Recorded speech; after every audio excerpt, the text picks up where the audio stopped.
This is contestant number 106 and I'll be speaking for the motion whether sporting bodies like BCCI, ITF, IHF and IBF should be under government control. Well, beginning with the matter of Olympics, as we've seen, the country with the second largest population in the world getting only 2 medals. Where do we stand in the sports industry or the sports field right now?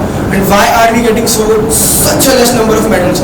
We must, considering even the probability, we must get at least more number of medals. This is because the government itself doesn't actually have any control over the private sporting bodies. We see that in the BCCI, the Board of Cricket Control of India, there's a huge amount of nepotism, partiality and corruption going on. Though the politics does play a significant role in the selection process under the BCCI, but still the BCCI is very partial and they take money to get selected, and these issues have resulted in the reforms being held. We have seen that in the past week there are certain reforms being considered under the selection commission. I also believe that the lack of medals can be overcome if all these institutions come under either the state government or the central government. This will result also in a very socio-economic aspect. This will result in generation of jobs.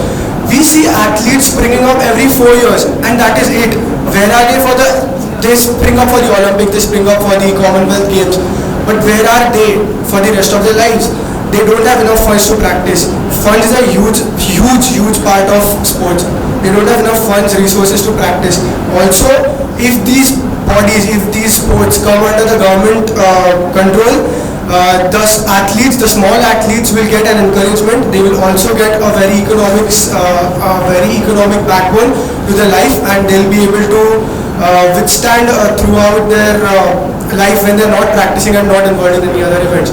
So bringing sports bodies like the BCCI, ITF, IHF and IB under the government control will maybe ensure the eradication of nepotism, also bring out transparency and help the athletes in a very marvelous way.